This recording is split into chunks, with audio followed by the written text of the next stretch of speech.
los periodos, quizás desde una perspectiva estrictamente económica, fue el periodo gubernamental más crítico que se haya vivido en la historia de la economía venezolana, de que llevamos estadísticas objetivas del comportamiento de la economía. Fue un crack macroeconómico que se vivió, pero yo creo que es importante no solo es resaltar que exactamente ese día viernes 18 de febrero el gobierno tuvo la obligación, tuvo la necesidad ya en última instancia de dictar un control de cambio y de devaluar la moneda y por primera vez a un control de cambio histórico en esa nación, sino que lo que dejó hacer ese gobierno, se produjo la gravísima fuga de capital, los sectores privados, los grandes sectores económicos poderosos, tuvieron el gobierno del presidente Herrera Campis un aliado para una fuga de capital masiva de cerca de 21.000 millones de dólares que se dio a lo largo del año 80, 81, 82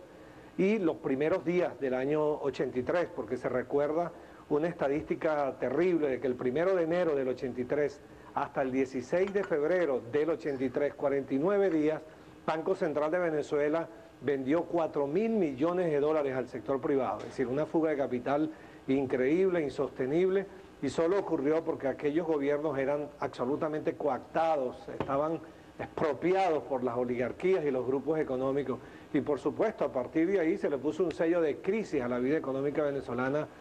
tremenda por los niveles de endeudamiento a los que habíamos llegado. El gobierno de Herrera Camping dobló la deuda, recuérdese que el presidente Pérez llevó la deuda externa de 1 millardo a 11.000 millones de dólares, y luego este gobierno de Herrera Campis en 4 años y medio llevó la deuda desde esos 11.000 millones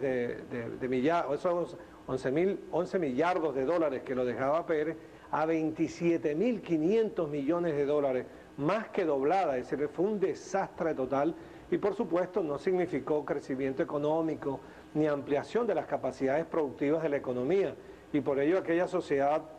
tuvo el resultado más desastroso y el que menos espera un país o una economía o una sociedad o seres humanos que habitan en una república, en una nación, que es ir hacia la pobreza. De manera que indicadores de pobreza que estaban relativamente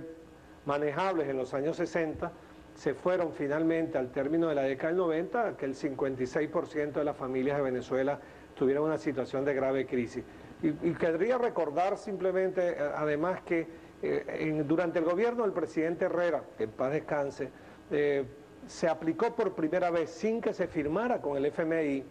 una política económica. El ministro de Finanzas de la época habló de la austeridad fiscal, habló de la liberalización económica, quitaron el control de precios, bajaron los aranceles, quitaron los subsidios que se habían instalado en Venezuela para el sector industrial, para mantener precios, de manera que se desató toda una situación sustentada en este neoliberalismo ramplón que condujo a una gravísima fuga de capital y por supuesto una tremenda debilidad de la economía venezolana que produjo aquel crack el 18 de febrero, del cual se va a cumplir mañana exactamente 29 años.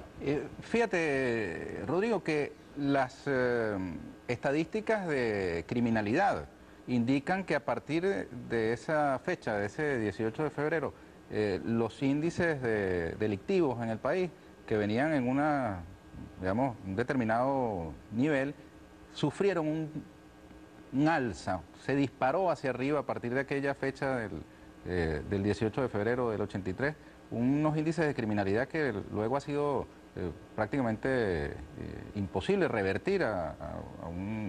unos niveles de tranquilidad para la sociedad venezolana. ¿Qué reflexión tienes sobre esa coincidencia? Sí, pareciera evidente, ¿no? Que la base material de una sociedad que tiene que ver